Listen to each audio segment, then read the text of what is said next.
24 अक्टूबर 2022 को gold globally 1633 USD पर trade कर रहा था और अचानक से तेजी बनी और आज गोल्ड का प्राइस $2950 है। यानी अगर हम बात करें तो लगभग 2.5 साल में 80% का रिटर्न दिया और ये तेजी रुकने वाली नहीं है क्योंकि ग्लोबली सारे सेंट्रल बैंक दबा के गोल्ड बाय कर रहे हैं। दूसरी तरफ एक खबर आती है कि लंदन से हजारों टन का सोना न्यूयॉर्क में शिफ्ट किया जा रहा है। चाइना 2014 से ही गोल्ड रिजर्व बढ़ा रहा है। आरबीआई अपना गोल्ड रिजर्व फॉरेन कंट्री से अपने देश में ला रही है। पर सवाल यह है कि क्यों ऐसा क्या तूफान आ गया कि सारे देश गोल्ड के पीछे पागल की तरफ भाग रहे हैं, राइट? और गोल्ड कहीं आए जाए, आप ये सोच रहे हो कि हमें क्या, तो जिनको नहीं पता उनको बता दूं कि गोल्ड और स्टॉक मार्केट में गहरा रिश्ता है। क्या है वो बताऊंगा लास्ट में, बट उससे पहले सवाल जो है हैरान करने वाला है कि आखिर चल क्या रहा है गोल्ड में। हमें गोल्ड की पूरी स्टोरी समझनी होगी क्योंकि इतना सारा गोल्ड अचानक लंदन से यूएसए ले जाया जा रहा है और सारी कंट्री अपना गोल्ड रिजर्व भी बढ़ा रही हैं। तो क्या कोई रिवॉल्यूशन आने वाला है, कोई तब्दीली आने वाला है? गोल्ड की इस बदलते प्राइस की कहानी का हिडन सच आज की वीडियो में जानेंगे। तो अंत तक देखिएगा क्योंकि हो सकता है बहुत सारे लोग गोल्ड में भी इन्वेस्ट करना चाहते हो, तो उनको इस वीडियो से पूरी समझ में आएगी कहानी की चल क्या रही है। तो गोल्ड प्राइस में हलचल शुरू हुई 2022 से, जब रसिया यूक्रेन वार शुरू हुआ था। हुआ यह था कि उस वार की वजह से अमेरिका ने रसिया के $400 बिलियन फॉरेन एक्सचेंज रिजर्व को फ्रीज कर दिया था, जो मोस्टली डॉलर में थे। और ऐसा पहली बार हुआ था पूरे हिस्ट्री में जब किसी कंट्री के रिजर्व इस तरीके से सीज किए गए थे। इस घटना के बाद दुनिया भर के सेंट्रल बैंक में एक डर का माहौल छा गया और उन्होंने सोचा कि अगर कल उनका भी अमेरिका से पंगा हो गया तो क्या होगा, राइट? हो सकता है ना। और क्योंकि इससे पहले इतने बार वार हुए हैं बट कभी ऐसा नहीं हुआ था, ये पहली बार हुआ था, तो डर था कि क्या पता यूएस भी उनका रिजर्व सीज कर देगा। तो इस वजह से दुनिया के सारे सेंट्रल बैंक ने अपनी डॉलर होल्डिंग को गोल्ड में कन्वर्ट करना शुरू कर दिया। और इस चीज को चाइना 2014 में ही समझ चुका था, इसलिए चाइना ने तब से यूएस बॉन्ड लेने के बजाय गोल्ड एक्यूमुलेट करना शुरू कर दिया था। और इस ग्लोबल मूव की वजह से आज गोल्ड के प्राइस क्या हो रहे हैं, आसमान छू रहे हैं। लेकिन अब सवाल आता है कि गोल्ड ही क्यों, और भी तो एसेट हैं, पूरी दुनिया गोल्ड ही क्यों खरीद रही है? यह समझने के लिए एक बार थोड़ा सा हिस्ट्री में जाना पड़ेगा।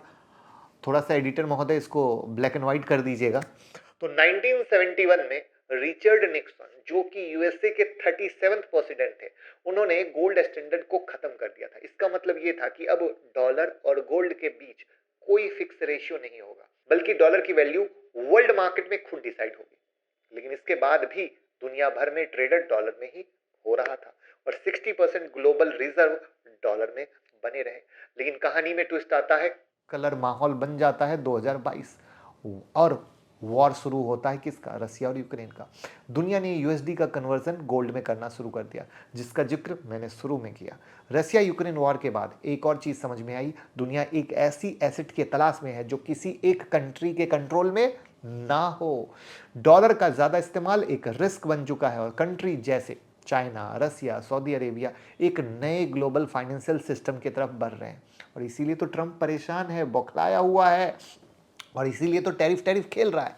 इसके सबसे बड़े एग्जाम्पल चाइना और सऊदी अरेबिया है। चाइना और सऊदी अरेबिया ने एक नए सिस्टम पर काम करना स्टार्ट कर दिया है, जिसमें ट्रेड सेटलमेंट गोल्ड बैक्ड हो सकता है। चाइना सऊदी से तेल लेता है और बदले में युआन देता है और उस युआन को गोल्ड में कन्वर्ट किया जाता है। युआन करेंसी है चाइना की, समझ गए ना? तो यानी डॉलर से डिपेंडेंसी खत्म। ये ट्रेड इंडिकेट करता है कि धीरे धीरे दुनिया गोल्ड बैक सिस्टम की तरफ वापस जा रही है। लेकिन गोल्ड की स्टोरी में और जान आ गई जब न्यूज आई कि लंदन, जो कि दुनिया का सबसे बड़ा रिजर्वायर था गोल्ड का, वहां से सारी कंट्री अपना गोल्ड वापस लेने लग गई है। लार्जेस्ट बैंक जैसे जेपी मॉर्गन चेज और एचएसबीसी अपने गोल्ड लंदन से यूएसए शिफ्ट कर रहे हैं। अब इस खबर से गोल्ड मार्केट में मच गई खलबली और यूएसए और रिमेनिंग कंट्री ने गोल्ड वापस लेना शुरू कर दिया।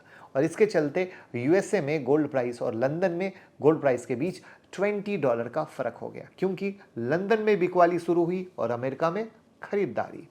सिर्फ यूएसए और यूरोप ही नहीं, इंडिया भी अपनी स्ट्रेटजी बना रहा है।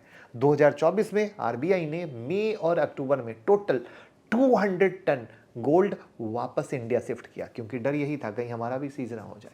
आज इंडिया के पास 855 टन गोल्ड है, जिसमें से 510.5 टन अब हमारे देश में है, यानी कुछ अभी भी बाहर है, जिसको बाहर से हमारे देश में लाना जरूरी है। तो अब जरा सोचिए, गोल्ड में इतना अफरा तफरी मचा हुआ है और पूरा वर्ल्ड को समझ आ चुका है, हो सकता है कि फ्यूचर में डॉलर की जगह गोल्ड में ट्रेड हो। तो इससे सबसे ज्यादा किसको नुकसान होगा, कमेंट में बताइए। तो उम्मीद है कि अमेरिका को। और इसलिए दुनिया के रिचेस्ट मैन एलन मस्क के अंदर भी खलबली मच गई, और ये मैं नहीं, उनका ट्वीट खुद बता रहा है। ट्वीट के जरिए अपने ही देश के गोल्ड रिजर्व पर सवाल उठा रहे हैं। उन्होंने ट्वीट के जरिए यूएसए से सवाल पूछा कि कौन इस बात की कंफर्मेशन देगा कि फोर्ट नॉक्स में रखा हुआ गोल्ड सुरक्षित है। अब आप कहोगे ये फोर्ट नॉक्स क्या है, तो भैया ये यूएसए का एक गोल्ड रिजर्वायर है, जो कि सेफेस्ट जगह है गोल्ड स्टोर करने के लिए। यहाँ इतनी हाई सिक्योरिटी है कि यूएसए के प्रेसिडेंट को भी अलाउड नहीं है यहाँ जाना।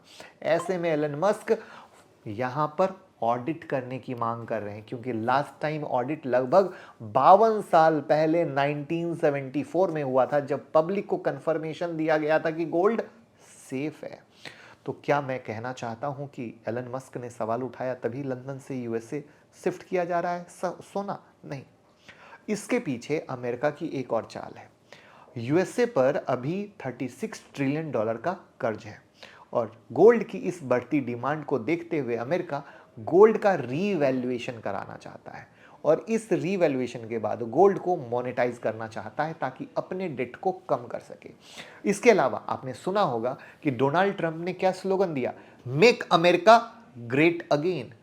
और इसके लिए मैन्युफैक्चरिंग को स्ट्रांग बनाने के लिए कंपनी को इंसेंटिव देना पड़ेगा, और इन सब का सॉल्यूशन कहाँ से आएगा? गोल्ड से आएगा, क्योंकि गोल्ड को मोनेटाइज करना सबसे आसान होता है। अब इस गोल्ड के बढ़ते डिमांड को देखते हुए ग्लोबल इक्विटी मार्केट पर क्या हो रहा है, निगेटिव असर दिख सकता है आने वाले समय में, क्योंकि गोल्ड और इक्विटी मार्केट का उल्टा रिलेशन है। जब गोल्ड का प्राइस बढ़ता है तो इन्वेस्टर स्टॉक मार्केट से निकलकर सेफ एसेट जैसे गोल्ड और बॉन्ड में पैसा लगाते हैं, और गोल्ड प्राइस ऊपर जाते हैं और स्टॉक मार्केट में वॉलेटिलिटी बढ़ती है। तो आप देख भी रहे हो कि हमारा मार्केट गिर रहा है, गोल्ड कितना ऊपर जा रहा है। वहीं पर बैंकिंग इंडस्ट्रियल सेक्टर पर निगेटिव इंपैक्ट हो सकता है, क्योंकि हाई गोल्ड प्राइस का मतलब है कि लोगों का ट्रस्ट करेंसी और इक्विटी मार्केट पे क्या हो रहा है, कम हो रहा है, राइट? क्योंकि गोल्ड क्या है, गोल्ड इज ऑलवेज गोल्ड, एक सेफ एसेट है कंपेयर टू इक्विटी मार्केट। तो अब अगर हम पूरी स्टोरी को समरी करें तो आपने क्या सीखा, क्या समझा, क्या जाना? पहले उससे पहले लाइक कर दीजिए भैया, कंजूसी ना करिए, और पहली बार आए हैं तो फॉलो कीजिएगा। 2022 के बाद यूएसए ने रशियन फॉरेन रिजर्व को सीज किया, जो कि यूएसडी में थे। इसके बाद ग्लोबल सेंट्रल बैंक ने यूएसडी से डिपेंडेंसी हटा के गोल्ड की तरफ भगाना शुरू किया, क्योंकि भैया जब रसिया जैसी मजबूत कंट्री के साथ हुआ तो किसी के साथ भी हो सकता है। और इसके चलते गोल्ड के प्राइस आसमान छूने लग गए, और गोल्ड की इस बढ़ती डिमांड को देखते हुए यूएसए अपने गोल्ड को मोनेटाइज करना चाहता है ताकि अपने कंट्री को और मजबूत कर सके। जिसके पास जितना ज़्यादा सोना वो उतना ताकतवर, यानी लड़ाई सोने की है। सोना जिसके पास, आपके पास कितना सोना है।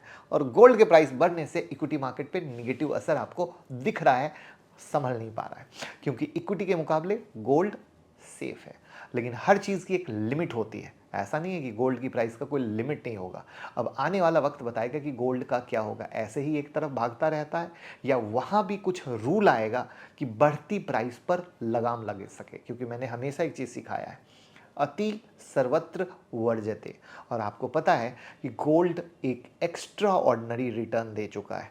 तो अब क्या होता है कि पहले से तो कोई लिए होते नहीं है, जब इतनी बम्पर रैली हो जाती है तो सबकी नींदें खुलती है कि अब तो गोल्ड हमको आज ही खरीदना है, और जो रह जाते हैं वो खरीद ही लेते हैं। तो भैया जो भी अपनी पोजीशन बना रहे हैं, आंख नाक खुली करके बनाएं, क्योंकि ये जो पॉलिटिकल कहानी है इसके बारे में कोई नहीं जानता, ये सब अंदर ही अंदर चलती रहती है, और मार्केट में इंफॉर्मेशन बहुत लेट आती है।